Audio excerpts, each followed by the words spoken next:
Good evening, and welcome to the 6 o'clock news. I'm Tom Burgundy. Tonight, our top story is also a follow-up story from previously regarding the Paso Robles Groundwater Basin. The problem in the basin is occurring in North Slow County, and it's harming multiple rural residents and also large farmers. The issue is due to overdraft in the aquifer. Overdraft occurs when more water is being sucked out of the aquifer than it is replenished on a periodic basis. We now go to our head field reporter, Mackenzie Corningstone, for more updates on the situation. Here we have rural resident Willie Nelson. So how many acres of land do you own? I live on a 12-acre piece of land that has been with my family for over 3 generations. Wow. And what do you do with those acres? Let's see, I have a big lawn that I need to water. I have a 6-acre apple orchard, and I also have a family garden that's about 1 acre. What do you think about the current overdrawing status of the Paso Robles Groundwater Basin issue? I think that the groundwater basin is being depleted by a combination of reasons, which includes overpumping. Something needs to happen to prevent these large vineyards from drying out the groundwater basin. How has it been affecting your current water availability? Have you incurred more cost? Have you had issues reaching or retrieving the water? I feel like the groundwater basin is drying out, so I think that there's less water available. Since it's drying out, I've incurred more cost into my pumping to reach those lower water levels. And then one last question. In your opinion, how do you think this should be resolved? Are you in favor of a water district? I think that something definitely needs to happen to prevent these large vineyards from overpumping. I suggest that maybe a monitor be put on wells to monitor how much water is being taken out, and that a limit should be imposed on how much water you can take out. And yes, I am in favor of a special water district that the Pro Water Equity proposed, which is composed of a board of large landowners, medium landowners, small landowners, and residents. Cool. Thank you, Willie. Now back to the station. We now go to Mackenzie again with another side of the story. Here we have Waylon, a winery farmer. How many acres do you have? So my operation currently consists of about 2,000 acres of planted vines. We create wines using our vineyard's yields. Also, we sell about 40% of our fruit to various wineries in the Paso Robles area. How have the dropping water levels in the Paso Robles Groundwater Basin affected your operation? Well, I mean, everyone's operation around here has been affected. For over a decade, vineyards like me have taken the lead to conserve water as part of our sustainability efforts. The majority of vineyard acreage in the county is now certified as sustainable, reflecting our measurable commitment toward water conservation. As a member of the PRGs, I want to let everyone know that the large landowners and vineyard operators cannot improve their groundwater situation without also improving their neighbors. Many large landowners and I are working tirelessly with the other stakeholders to develop solutions. With the right form of water district, we are ready to commit our financial resources to solve the problem. Healthy agriculture wells equal healthy domestic wells. A water district would help supplement and potentially recharge the basin to prevent further decline. How have you had to change your watering practices and/or have you incurred more costs? Well, I have to say that most of the vineyards in the Paso Robles area, including myself, employ the newest irrigation technology, including soil moisture monitoring equipment and drip irrigation systems to help conserve water and energy. Due to the urgency ordinance, I have had to stop all future plans of expansion. This has incurred great costs due to broken contracts, cost of planning, and supplies purchased. I have changed my watering practices to a more conservative approach. These costs incurred include additional irrigation supplies, technology, and labor. The cost of pumping has also risen in the last several years. As long as the water levels continue to keep dropping, the pumping costs incurred keep increasing. So in conclusion, despite the water conservation efforts of our area vineyards, a vocal minority of people in the county have suggested water restrictions on vineyards as well as prohibitions to planting new vineyards. These actions would have severe consequences, including lost jobs and tax revenue. Thank you, Waylon. Now back to you at the station. Thank you, Mackenzie. We now go to some of our expert economists to give their opinion on the externality in the Paso Robles Groundwater Basin.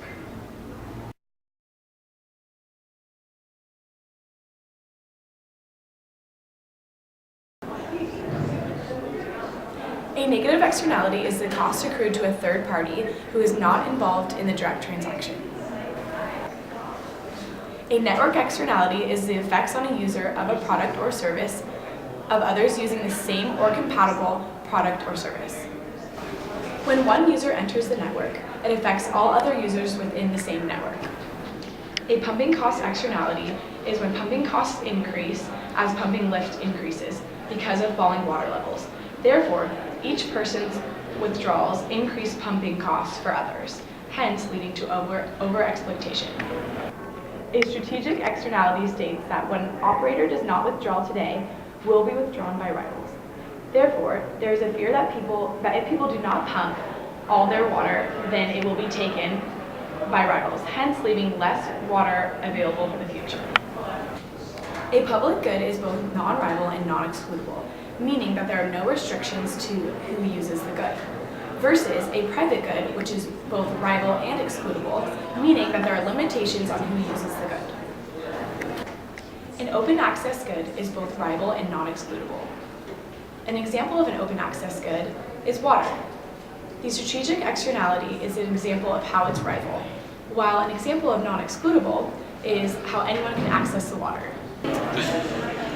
Today I'll be explaining a pumping cost externality, a strategic cost externality, and how they relate to a network externality and the Paso Robles Groundwater Basin issue. So first we'll start with the strategic cost externality. Here I have a diagram drawn out for us. As you can see, here are the various pumps throughout the Paso Robles Groundwater Basin. Here is the current water level right now. What happens in a strategic cost externality is that all of these wells, all the people living up here want to pump as much water as they can today because of the fear that they won't have any water to pump tomorrow. So with this current water level, if all these people start pumping today, with the strategic cost externality, they start pumping today because of the fear that they won't be able to pump tomorrow. What essentially happens is that they lower the groundwater basin levels as a whole. They lower it to a point where they no longer can reach the groundwater, which leads to quantity demand being higher than quantity supplied, which is inefficient and leads to that negative network externality. And now here we have the pumping cost externality.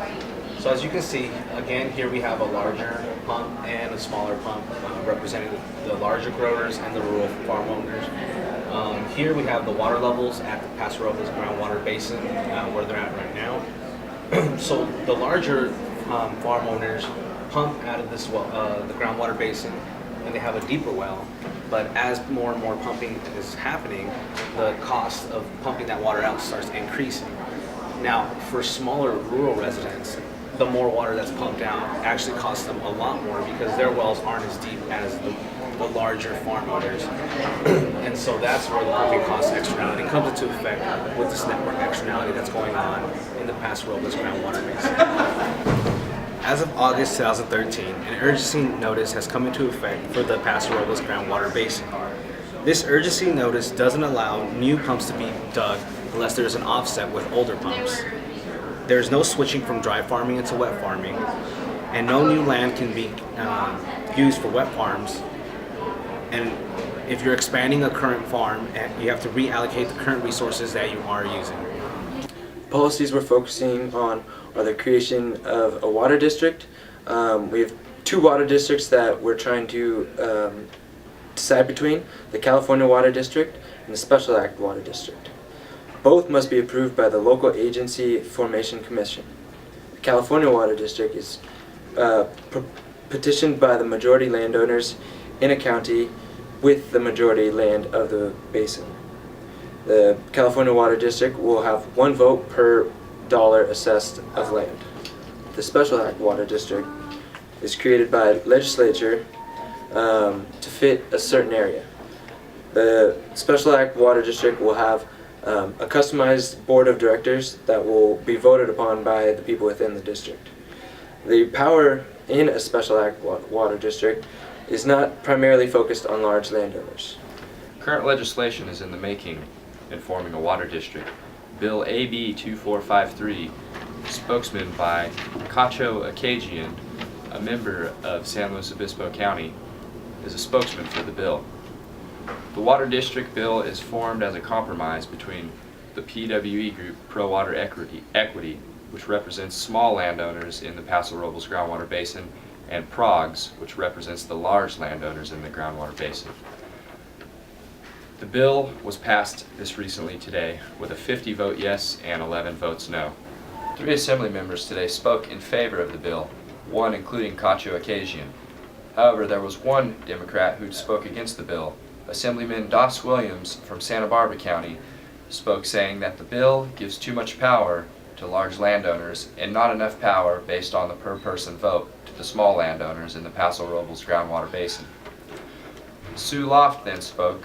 Sue Loft, being the president of Pro Water Equity, spoke, saying that everyone is given a voice and nobody control. We wouldn't have supported the bill otherwise. We'll keep you updated on AB 2453. For the bill to be approved, it must get approved by the Senate first with a 2/3 vote.